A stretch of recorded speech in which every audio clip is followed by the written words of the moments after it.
Pagi itu, langit di atas terminal Kampung Rambutan diselimuti kabut tipis yang perlahan terangkat seiring datangnya sinar matahari. Suasana terminal yang biasanya riuh mulai terasa tenang, adalah kesibukan yang biasa di terminal Kampung Rambutan. Lia, seorang wanita berusia 26 tahun yang tinggal di Bekasi, baru saja turun dari bus dengan langkah perlahan. Meskipun tubuhnya tak lagi bertenaga karena lelah dan duka yang mendalam akibat keguguran yang baru saja dialaminya. Wajahnya lembut dan senyum yang dipaksakan agar terlihat tegar dan dia baik-baik saja. Ia bekerja di sebuah rumah makan di Kampung Rambutan dan selalu melayani pelanggannya dengan sepenuh hati. Meski di balik itu tersimpan perih yang tak terungkap. Setiap langkahnya mengandung beban kisah pilu. Ia baru saja kehilangan calon anaknya dan suaminya telah pergi meninggalkannya 3 bulan yang lalu. Namun, ia selalu berusaha menyembunyikan kesedihan itu di balik senyum ramahnya.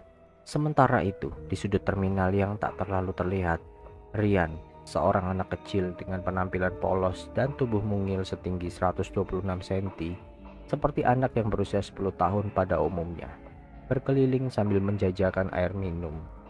Mengenakan baju sederhana yang tampak bersih, ia menyapa penumpang dengan senyum manis sambil menjajakan air mineral dagangannya. Aqua dingin, yang dingin, yang dingin, yang dingin. Tak jauh dari situ, Yoyo, seorang pria tegap berusia 28 tahun, baru saja tiba di terminal. Yoyo adalah karyawan marketing dari sebuah perusahaan besar di Tamrin, Jakarta Pusat.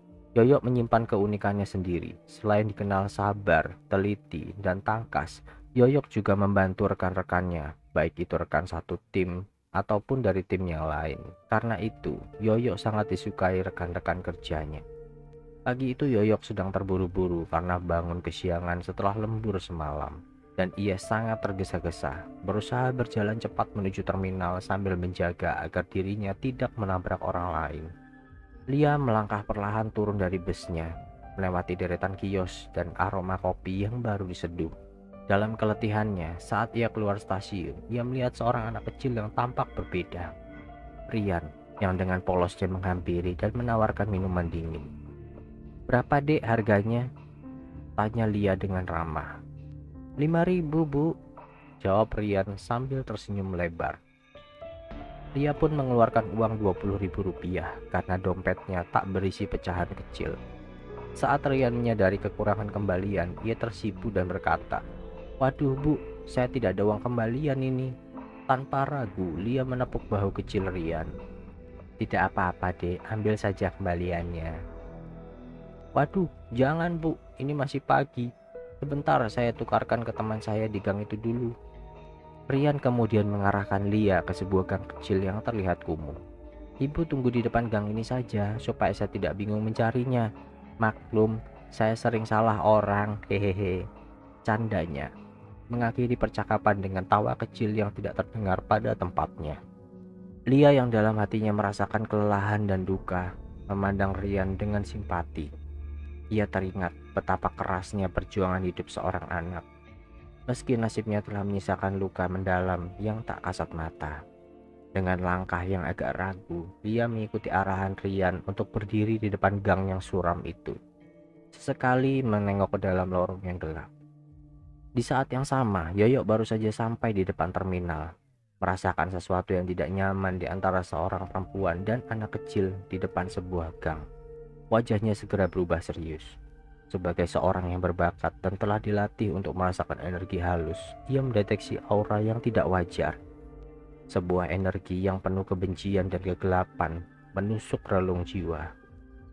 "Apaan nih? Busuk banget hawanya," gumamnya dalam hati sambil menatap ke arah gang sempit itu. Yoyo segera berjalan mendekat, matanya terfokus pada gang yang gelap itu, menampakkan bayangan samar dari dalam. Ia tahu ada sesuatu yang salah. Dengan naluri yang telah diasah sejak kecil, ia pun memutuskan untuk menyelidiki. Di ujung gang itu, tanpa diduga, pintu sebuah rumah kecil terbuka lebar. Rian dengan senyum menyeramkan yang tiba-tiba berubah menjadi cengkeraman dingin, menarik Lia dalam ruangan gelap. Suara teriakan pelan Ria yang tertahan oleh kekuatan tak terlihat membuat jantung Yoyo berdegup kencang. Ia segera berlari ke arah pintu yang tertutup itu. Namun langkahnya terasa terlambat. Pintu itu tertutup dengan keras, meninggalkan Yoyo yang terperangah di luar. Panik, Yoyo mencari celah masuk lain. Di sisi rumah, ia menemukan sebuah jendela kecil yang tampak rapuh. Dengan kekuatan maksimalnya, Yoyo mendobrak jendela itu dan masuk. Namun yang ditemuinya bukanlah sebuah ruangan yang ada wanita dan anak kecil itu, melainkan sebuah ruang kosong yang tampak terbengkalai. Dindingnya lapuk, lantainya berlumut, suasana semakin mencekam. Seolah ruangan itu menyimpan kegelapan yang tak terhingga. Sambil menenangkan diri, Yoyo berusaha merenung. Ini jelas bukan ulah manusia biasa. Gumamnya, ada kekuatan supernatural yang tak terlihat di sini. Aku harus segera bertindak. Tanpa pikir panjang, Yoyo mengambil tempat duduk bersila di tengah ruangan yang sunyi dan mulai memusatkan konsentrasinya. Dengan mata terpejam, ia melakukan belah sukma dan membuka portal ke alam gaib, tempat di mana energi dan roh berkumpul dalam bentuk yang paling murni maupun yang paling terkutuk. Sesaat kemudian, ia merasakan kehadiran energi kebencian yang begitu pekat. Seakan ada kabut merah yang berbau anyir yang menyelimuti ruang di sekitarnya. Dalam kegelapan alam gaib itu, Yoyo melangkah dengan hati-hati, mengikuti jejak energi yang menyeruak. Perasaannya membimbingnya melalui lorong-lorong yang seakan tak berujung, di mana bayangan-bayangan kelam menari-nari di balik kabut. Akhirnya ia menemukan sebuah pemandangan yang memilukan. Di sebuah area tanah berlumpur, Lia terbaring lemah. Tubuhnya tampak tak berdaya dan pipinya pucat. Di sekelilingnya ada aura gelap berpendar, meninggalkan jejak kebencian yang tak dapat disembunyikan. Mbak, sampai ndak apa-apa?" panggil Yoyo dengan suara lembut namun penuh ketegasan. Dia membuka mata dengan pandangan kosong, kemudian lirih menjawab, "Mas, tolong mas, saya ini di mana?" Dalam sekejap, Yoyo menyadari bahwa ia telah terseret ke dalam alam di antara tempat di mana arwah yang tersiksa dan kekuatan iblis berkumpul. Ia tahu bahwa di balik kejahatan ini ada kekuatan jahat yang bekerja. Rian yang sebelumnya terlihat seperti anak polos penjual air telah menunjukkan sisi gelapnya yang sesungguhnya. Namun, Yoyo juga tahu setiap jiwa yang tersiksa layak mendapatkan pembebasan. Dengan tenang, Yoyo mendekati Lia dan mulai mengumpulkan energi murni yang ia miliki. Dalam hati ia berdoa agar arwah korban duka itu diberi kekuatan untuk bangkit kembali. "Sabar mbak, aku di sini untuk menyelamatkanmu," bisiknya sambil mengusap lembut punggung tangan Lia yang lemas. Di saat yang sama, di ruang gelap yang sama, bayangan Rian muncul kembali. Sosok kecil yang selama ini menampakkan kepolosannya kini berubah wujud yang menakutkan. Wajahnya yang tadinya bersahabat kini menyeringai dengan kejam. Matanya menyala dengan amarah yang membara. Ia berdiri di antara kegelapan dan cahaya, terjebak dalam konflik antara dendam yang menggerogoti harapan yang mulai tersisa. Yoyo dengan tekad yang bulat menyadari bahwa ia harus menghadapi Rian demi keselamatan Lia dan agar kekuatan gelap itu segera berakhir. Ia menatap dalam-dalam ke dalam mata Rian, seolah menembus lapisan kegelapan yang menyelimuti jiwa anak itu. Dengan suara yang mantap ia berkata, "Nak, aku tahu kamu terperangkap oleh rasa sakit dan dendam, tapi kau tidak harus menyakiti orang lain. Biarkan aku membantumu menemukan jalan untuk tenang." Rian tertawa sinis, suaranya menggema dalam kekosongan alam gaib itu. "Kau tak mengerti, duka ini sudah mengakar dalam jiwaku sejak lama. Aku tidak bisa lari dari bayang-bayang ibu yang mengabaikanku. Kini setiap kali aku melihat wanita muda, terutama yang membawa harapan akan kehidupan, rasa sakit itu kembali menghantui." Suasana menjadi semakin tegang. Yoyo merasakan aura kebencian yang semakin pekat dari Rian. Ia menyadari bahwa pertarungan ini bukan sekedar fisik, melainkan pertarungan jiwa dan energi. Dengan segala kemampuan supernatural yang dimilikinya, Yoyo mulai merapal mantra-mantra kuno yang telah ia pelajari selama bertahun-tahun. Cahaya putih keemasan perlahan menyelimuti tubuhnya, menandakan bahwa energi murni ilahi telah siap mengusir kegelapan. Pertempuran antara cahaya dan kegelapan pun terjadi. Rian menyerang dengan kekuatan iblis yang menyala-nyala, namun setiap serangannya disambut oleh tameng cahaya yang dipancarkan Yoyo. Di antara teriakan dan bisikan arwah yang tersiksa, Yoyo terus mengulangi mantra penyembuhan dan pembebasan. Semoga jiwamu tenang dan biarkan cahaya menghapus semua luka. Dalam momen yang mendebarkan, udara pun bergetar hebat. Kabut merah yang semula menyelimuti ruangan mulai tercermin oleh sinar putih yang makin menyala. Rian yang kini tampak semakin rapuh di hadapan kekuatan murni itu terhuyung-huyung seolah tak mampu menahan benturan antara dua kekuatan yang saling bertolak belakang. Perlahan, wajah kecilnya yang awalnya tampak murka kini berubah menjadi ekspresi kesakitan dan kelegaan yang mendalam. Kenapa? Kenapa aku merasa lega?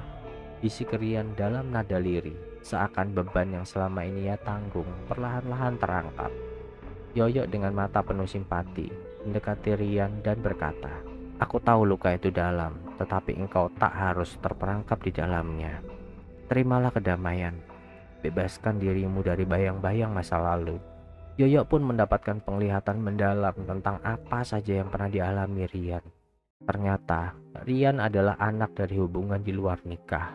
Sejak kecil hidup tanpa ayah dengan ibu yang berkutat di dunia kriminal membuat Rian sering mengalami kekerasan dari ibu yang telah melahirkannya. Hingga klimaksnya 5 tahun lalu, Rian masih berusia 10 tahun sedang mengikat koran bekas yang ia pungut dari sekeliling terminal untuk dia jual. Saat itu ibunya pulang dengan keadaan mabuk dengan memar di wajahnya. Rupanya ibu Rian habis dipukuli oleh pacarnya. Melihat itu, Rian mendekati ibunya untuk menghiburnya, dan bukannya si ibu bahagia, ia malah menjadikan Rian sebagai samsak hidup dan emosinya. Hingga akhirnya Rian jatuh setengah sadar di atas tumpukan koran bekasnya. Di luar dugaan, api segera menyambar minyak tanah di ujung ruangan, hingga ia meninggal dunia dengan tragis. Yoyo pun menitikkan air mata. Dalam sekejap, seluruh energi gelap yang menyelimuti Rian mulai menghilang. Sosoknya yang tadinya menakutkan perlahan berubah. Wajah kecil itu menyusut dalam cahaya. Air mata mengalir dari matanya, bukan karena rasa takut, melainkan karena rasa penyesalan dan kelegaan yang tak terduga. Di hadapan Yoyo, jiwa Rian yang tersiksa akhirnya menemukan jalan menuju kedamaian. Di sisi lain, Lia yang masih terbaring lemah perlahan merasakan kehangatan yang memancar dari Yoyo. Energi positif itu mengalir ke seluruh tubuhnya, menyembuhkan luka-luka batin dan fisiknya. Dalam beberapa menit yang penuh haru, Lia membuka mata dengan pandangan yang kini lebih jernih. "Mas, apa yang terjadi?" tanyanya lirih. "Semuanya sudah berakhir, Mbak. Kau sudah selamat.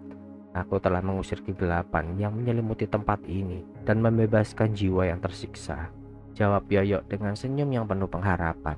Kedua jiwa itu yang sebelumnya terjebak dalam pusaran duka dan kegelapan kini dipenuhi oleh cahaya harapan. Yoyo membawa Lia keluar dari ruangan gaib itu dengan hati-hati, memastikan bahwa energi positif terus mengalir untuk menyembuhkan setiap luka. Begitu mereka keluar dari ruangan terbengkalai, sinar matahari pagi yang hangat menyambut kedatangan mereka. Seolah alam pun turut merayakan kemenangan cahaya atas kegelapan. Di luar, di terminal Kampung Rambutan, suasana kembali normal. Penumpang tadinya sibuk dengan rutinitasnya, kini tak menyadari betapa besar pertarungan yang telah terjadi di balik tirai realitas. Lia, meskipun masih lemah, rupanya disusul oleh beberapa rekan-rekan kerjanya. Rekan-rekan kerja itu tahu Lia baru saja mengalami perceraian dan keguguran. Mereka pun cemas karena Lia tak kunjung sampai ke rumah makan. Yoyo pun dengan sikap tenang namun penuh keyakinan mengantarkan Lia ke rumah sakit terdekat untuk pemeriksaan lebih lanjut.